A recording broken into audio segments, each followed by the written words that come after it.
بھئی یہ میرا حق ہے، دوسرے کا بھی حق ہے کہ مجھ سے علمی اختلاف کرے. علمی اختلاف کا مطلب یہ تھوڑی ہوتا ہے کہ ہم ایک دوسرے کے دشمن ہیں یا دشمن ہیں یا مخالف. تو میں یہ علمی اختلاف کی بات کر رہا ہوں اور تحقیقی اختلاف کی بات کر رہا ہوں. تو پھر یہ 4-5 سال پہلے مسئلہ کھڑا ہوا اور امیر مختار کے بارے میں شبہات پیدا کیے گئے. تو ناچیز نے اس کا مفصل جواب بھی دیا. اب میں آپ کو اپنے بچوں کی نالج کے لیے جو کتاب پڑھنے کا وقت نہیں ہے موبائل ہاتھ میں آنے کی وجہ سے، تو ان کی نالج کے لیے خلاصہ بیان کرنا چاہتا ہوں کہ امیر مختار ثقفی، ان کے والد ابو عبیدہ ابن مسعود ثقفی. جی بالکل. یہ ثقفی کیا ہے؟ بنی ثقیف. جنگ حنین اگر آپ پڑھیں گے تو اس میں آپ کو ملے گا، یہ طائف میں جب کے قریب یہ حنین میں دیکھ کے بھی آئے ہوں مجھے وادی حنین، تو وہاں یہ 2 قبیلے آباد تھے، بنی حوازن اور بنی ثقیف. جی. اور بہت جنگجو قبیلے تھے. اتنے جنگجو قبیلے تھے کہ تاریخ گواہ ہے نا کہ انہیں 12,000 یا 13,000 کے مسلمانوں کے لشکر کو گھیرے میں لے کے اپنے تیروں پر لے لیا تھا حنین میں. اور جنگ احد کی طرح اس جنگ میں بھی مسلمانوں کے قدم کچھ دیر کے لیے اکھڑ گئے تھے، لڑکھڑا گئے تھے. تاریخ ہے اور قرآن مجید میں بھی اس طرح پورا اشارے ہیں.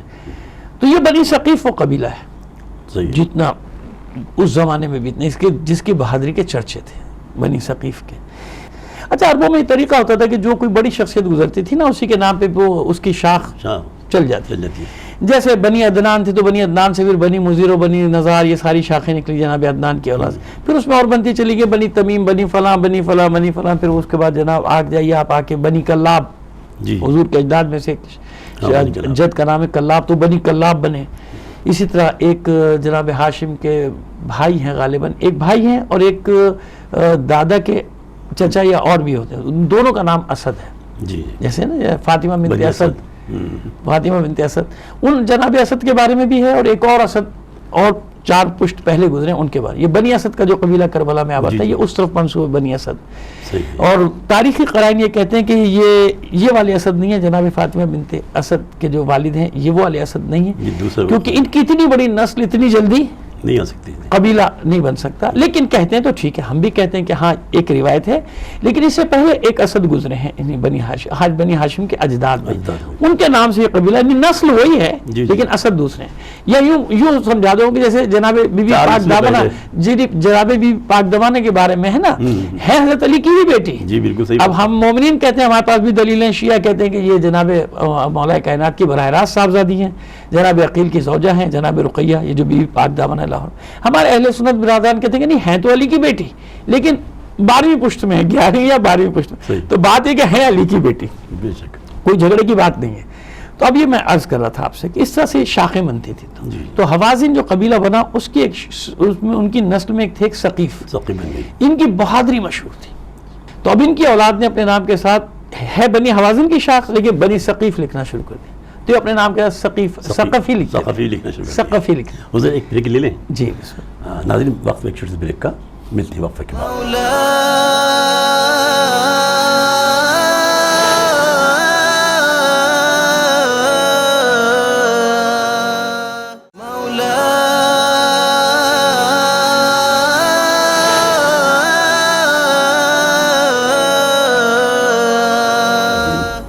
ہماری گفتگو وہیں سے شروع ہو رہی ہے جہاں سے منقطع ہوئی تھی. جو ذرا آپ ارشاد فرما دیں بنی ثقیف کے بارے میں. ہاں، تو اب یہ بنی ثقیف جو تھے یہ فخر کرتے تھے اپنے باپ دادا. اچھا، اس کا ایک اثر بھی ہوتا تھا. اس کا اثر یہ ہوتا تھا کیونکہ وہ قصے سناتے تھے بہادری کے، تو خود ان میں بھی بہادری پیدا ہوتی. اپنے بچوں کو بزرگوں کی بہادری کے قصے سناتے تھے. جیسے ہاشمی تھے، فخر کرتے تھے اپنے ہاشمی ہونے کے، یہ اپنے ثقفی ہونے پہ فخر کرتے. انہی ثقیف کے پوتے تھے جن کا نام تھا مسعود ثقفی. مسعود ثقفی کے بیٹے تھے سعد ابن مسعود ثقفی، ابو عبیدہ ابن مسعود ثقفی. اب یہ سلسلہ بن رہا ہے. یہ ابو عبیدہ ثقفی کے بیٹے تھے مختار ثقفی. یعنی ان کا شجرہ یوں بنا کہ مختار ابن ابی عبیدہ ابن مسعود. سعد ان کے چچا تھے، ابو عبیدہ کے بھائی، جو بعد میں مدائن کے گورنر بنے، والی بنے. یہ کیونکہ ظاہر کے قریب تھے، درمیان میں تھے مکے، تو یہ مدینے بھی آتے جاتے رہتے تھے. بنی ثقیف کی ایک شاخ کچھ لوگ مدینے میں آباد ہو گئے، مدینے کے اطراف میں. کیونکہ ہمیں تاریخ میں ملتا ہے کہ جناب ابو عبیدہ یہی سے ایران کی جنگ لڑنے گئے تھے. ابو عبیدہ 14 ہجری میں، 13 ہجری میں گئے تھے، 14 ہجری میں ان کی شہادت ہو گئی تھی. تو یہ یہاں پہ رہتے. پہلی ہجری ہے ولادت کی تاریخ, پہلی ولادت کی, یعنی ولادت کا سال, تاریخ تو نہیں ہمیں معلوم, سال جناب مختار کا. برادران کہتے ہیں کہ مختار کا 9 ہجری کا سال بتاتے ہیں. اچھا, وہ اس لیے بتاتے ہیں تاکہ ان کی صحابیت ثابت نہ ہو. اگر 1 ہجری میں ولادت ہو جائے تو یہ صحابیت ثابت ہے نا. اور وہ 6-7 سال کے سن کا وہ واقعہ بھی ہے مدینے کا آپ کا, کہ جب آپ کھیل رہے تھے گلی میں تو مولا کائنات کا وہ روایت پورا واقعہ ہے. میں نے یہ پڑھا تھا 13 سال عمر, بتائیے جی 13 سال میں نے بھی پڑھا تھا تھوڑا تاریخ میں, تو اس میں لکھا تھا 13 سال عمر تھی ان کی. نہیں, ابھی میں بتاتا ہوں 13 سال کب تھی. اچھا, پہلی ہجری میں پیدا ہوئے تھے. بالکل صحیح ہے. 6 یا 7 ہجری کا واقعہ ہے کہ جب آپ گلی میں کھیل رہے تھے, آپ کی زلفیں بڑی تھیں, تو مولا کائنات دوڑے تھے. حذیفہ یمانی ساتھ تھے, جناب سلمان فارسی بھی ساتھ تھے. دونوں صحابہ کرام, دونوں صحابی حضرات جو تھے وہ ساتھ تھے. جناب حذیفہ یمانی رضی اللہ تعالیٰ عنہ بھی ساتھ تھے, جناب سلمان فارسی رضی اللہ تعالیٰ عنہ بھی ساتھ تھے, یہ دونوں ساتھ تھے. تو آپ نے اس بچے کو گود میں اٹھا لیا تھا اور بازو پہ بوسے دیتے تھے, سر کے بوسے, اور روتے تھے. تو حیران ہوئے تھے, اور بھی حضرات جمع ہوئے صاحب کرام, کہ آپ رو کیوں نہیں اس بچے کو, کہ جو میں دیکھ رہا ہوں تم نہیں دیکھ سکتے. یہ بچہ ایک دن میرے حسین کے خون قاتلوں سے انتقام لے گا, چن چن کر ان کو مارے گا, اور یہ اپنا کام کرے گا, اسے ان کی نصرت کرتے ہوئے یہ مارا جائے گا, شہید ہو جائے گا. تو 6-7 سال کے تھے. اب وہ جو 9 ہجری کے تھے نا ولادت, ان کی خدمت میں ہم ایک تاریخی چیز رکھتے ہیں. 13 ہجری میں ایران کے ساتھ جو جنگ ہوئی ہے بارڈر پہ, ابو عبیدہ اس لشکر کے سردار بن کے گئے تھے. لوگ کتراتے تھے وہاں جاتے ہوئے. کیوں کتراتے تھے؟ کہ ایران ایک سپر پاور تھی اس وقت کی, کسرا, اور رستم اس وقت ان کا جو افسانوی کردار ہے وہ ان کا سپہ سالار تھا حقیقت میں, وہی رستم جس کا بعد میں افسانوی کردار. ہاتھیوں کا لشکر لے کر وہ حملہ آور ہوا تھا. تو جناب ابو عبیدہ جب کوئی راضی نہیں ہوتا تو تاریخ کہتی کہ جناب ابو عبیدہ نے خود اپنے آپ کو پیش کیا تھا کہ میں جاؤں گا ان سے لڑنے کے لیے. تو یہ لشکر لے کر گئے تھے. تو ابو عبیدہ ابن مسعود ثقفی اس لشکر کو لے کے گئے تھے. ہاتھیوں کا لشکر مسلمانوں نے پہلی بار دیکھا تھا, اتنا بڑا.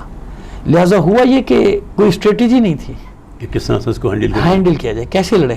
جب انہیں نے حملہ کیا تو ظاہر ہے کہ تتر بتر ہوئے. جب تتر بتر ہوئے تو ابو عبیدہ ثقفی نے اترے, گھوڑے سے اترا, شمشیر کو بنیام کیا, اور یہ اپنی تلوار سے ہاتھیوں کے پیر کاٹتے تھے. اور اسی میں یہ ہاتھی کے پیر تلے آ کے کچل کر شہید ہوئے. ان کی شہادت میدان, پیٹھ نہیں دکھائی تھی. اس جنگ میں امیر مختار موجود ہیں 14 ہجری میں.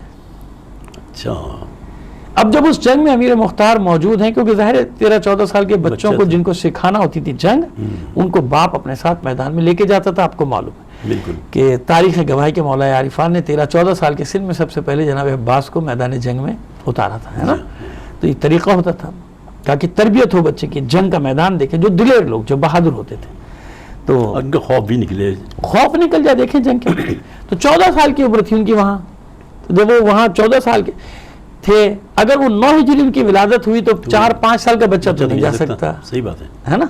یہ دلیل ہے سب سے بڑی کہ کم سے کم آپ 1 ہجری میں پیدا ہوئے تھے, تاکہ ہم کہہ سکتے ہیں کہ 13-14 سال کا بچہ تو جنگ میں جا سکتا ہے. ہمیں جنگ بدر میں بھی ملتے ہیں 2 ایسے مجاہد جن کا 13 سال اور 14 سال کا سن ہے, 2 بھائی جو گئے تھے لڑنے. خیر, یہ بات ہو گئی ہے کہ اس کا مطلب آپ کی صحابیت بھی صحابی ہونا بھی ثابت ہے, ثابت ہو گیا اس سے. اور ان کیا نہ صحیح ہماری یہاں روایت ہے کہ حضور صلی اللہ علیہ وآلہ وسلم نے جناب مختار کو دیکھا تھا, ان کے بابا کے ساتھ تو دعا دی تھی مختار کو, جناب مختار کو دعا بھی دی. یہ تو ان کا پس منظر ہے, یہ ان کا بیک گراؤنڈ ہے. جب یہ اس وقت تو ظاہر فتح نہیں ہو سکا ایران, لیکن جب فتح ہوا آخر میں جنگیں ہوتے ہوتے 16-17 ہجری تک آدھے سے زیادہ فتح ہو چکا تھا. جب فتح ہوا تو دیکھیے مولا کائنات سے وابستہ جو افراد تھے ان کو منصب نہیں دیے جاتے تھے. جی ہاں, کوئی عہدہ نہیں دیا جاتا تھا. جناب بلال ہوں یا جناب ابو ایوب انصاری ہوں, جناب سلمان فارسی کا منصب ایسا تھا کہ ان کے خلاف کوئی کارروائی ہو نہیں سکتی تھی. لہٰذا ان کو وہاں سے دور بھیج دیا گیا, مدینے سے. ایسے لوگوں کو مدینے سے دور بھیجنے کا ایک طریقہ ہوتا تھا, اگر وہ معاشرتی طور پہ کمزور تھے تو ڈائریکٹ ضلع وطن پر نکالو ان کو, کوئی پوچھنے والا تو ہوتا نہیں تھا. تو لیکن اگر وہ معاشرتی طور پہ مضبوط ہوتے تھے پھر مشکل ہوتا تھا. تو جناب سلمان فارسی مضبوط بہت تھے نا, کیونکہ پورا عالم اسلام جانتا تھا جناب سلمان کے بارے میں حضور کی کیا کیا روایتیں, سلمان و منا اہل البیت. لہذا ظاہری طور پہ تو کچھ نہیں کیا جا سکتا, لہذا ان کو مدائن کا والی بنا کے اس طرف بھیجا گیا. 17 ہجری میں اسی مدائن کو کیونکہ فتح کیا تھا سعد ابن مسعود ثقفی نے جو بھائی تھے ابو عبیدہ ثقفی، تو انہی نے جناب ابو عبیدہ ثقفی کی خدمات کے صلے میں امیر مختار کو والی بنایا. 16-17 سال کے تھے امیر مختار مدائن. امیر مختار نے سفارش کی اپنے چچا کی کہ میرے چچا کو یہ منصب دیا جائے، تو سعد ابن مسعود ثقفی کسی کی بھی حکومت رہی ہو والی رہے. اچھا، آپ دیکھیں ان کا خاندان کا منصب، خلافتیں بدلتی نہیں لیکن ان کا منصب ایسا تھا کہ سعد ابن مسعود ثقفی کا کسی نے نہیں بدلا، مولا عارفان نے بھی نہیں بدلا. حضرت عبداللہ ابن عمر رضی اللہ تعالیٰ عنہ کی زوجیت بھی تھی، ان کی ہمشیرہ جناب مختار کی ہمشیرہ ان کی زوجیت بھی تھی. گرفتار جب یہ ہوتے تھے اور معلوم ہوتا تھا بہن کو، تو ان کی بہن بہت محبت کرتی تھی، محبت بھی کرتی تھی اور پھر گریا کرتی تھی، شور مچاتی. اور حضرت عبداللہ ابن عمر ان کو چاہتے بھی بہت تھے اپنی اس زوجہ کو، لہٰذا وہ کھانا پینا چھوڑ دیتے تھے کہ جب تک میرا بھائی رہا نہیں ہوگا میں اسے دیکھ نہیں لوں گا، میں نے کچھ کھایا.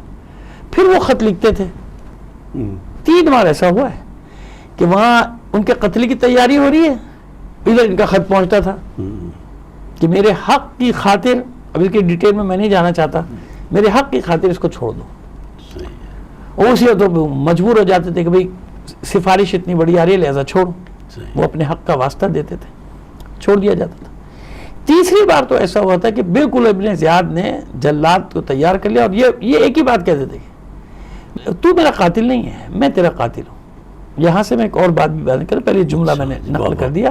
مختار کہتے تھے مجھے یہ بتایا گیا ہے کہ میں تیرا قاتل ہوں، تو میرا قاتل نہیں. اس نے کہا اچھا میں تجھے ابھی یہیں پہ قتل کرتا ہوں. وہ جلاد کو بلایا گیا اور وہ مسکرا رہے ہیں، کہہ رہے نہیں تو مجھے قتل نہیں کر سکتا، میں تیرا قاتل ہوں. وہ جھلا کہتے ہیں کہ کچھ بھی ہو جائے، یہ یقین کی منزل پر، جس پر لوگ کہتے ہیں کہ انہوں نے نبوت کا دعویٰ کیا، انہوں نے خدا کہتا کہ ایسا نہیں تھا. کیا ہوا؟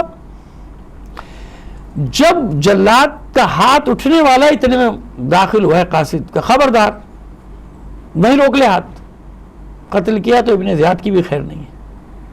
وہ یزید کا خط لے آیا قاصد، یہ یزید کا خط. اب یزید کا حکم تو ماننا ہے نا، اس کو نہیں ماننا ہے. وہ وہاں خط بھیجتے تھے نا ڈائریکٹ. یزید نے کہا خبردار اگر اس کا جیسے ہی میرا خط ملے اس کو فوراً رہا کر، اس کو آزاد کر دے. جناب وہ پھر وہ ظاہر ہے کہ ابن زیاد تو اس کا ہی پالتو تھا، وہ کہاں سے اس کی حکمدولی کرتا. اس طرح کے رہا ہونے کی بار بار داستان یہ ہوتا. نہ کریں ایسا ظلم، جانا ہے اللہ کی بارگاہ میں جواب دینا ہے.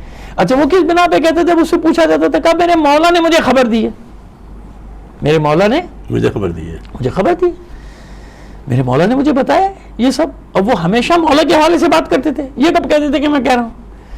اب مولا کی جس کو علم غیب پر شک ہے تو اب میں ان کو کیا کیا مثالیں دیتا چلا جاؤں. حذیفہ یمانی کی مثال دی تو حذیفہ یمانی کہتے تھے جتنا میں جانتا ہوں اتنا کوئی بھی نہیں جانتا غیب کے حالات آنے والے ہیں. ان کو کیا کہیں گے آپ؟ وہ بھی تاریخ میں موجود ہے، ان کا دعویٰ بھی موجود.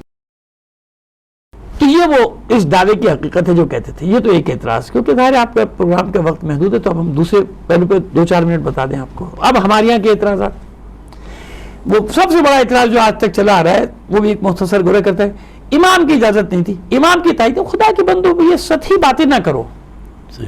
جب آپ تاریخ پڑھیں تو آپ کو پھر اسی انداز میں تاریخ کو پڑھنا پڑے گا.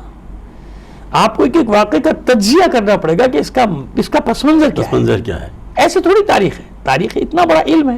اور آپ جانتے ہیں تاریخ وہ علم ہے کہ اس علم کے بغیر کوئی بھی علم نہیں ہے. کیونکہ کوئی بھی آپ علم اٹھائیں گے اس کی تاریخ ہے نا. بے شک تاریخ کے تو آپ ہر جگہ محتاج ہیں. مذہب پڑھیں گے مذہب کی تاریخیں، ادیان پڑھیں گے ادیان کی تاریخیں، سائنس کا کوئی بھی شعبہ پڑھیں گے اس کی ایک تاریخ ہے.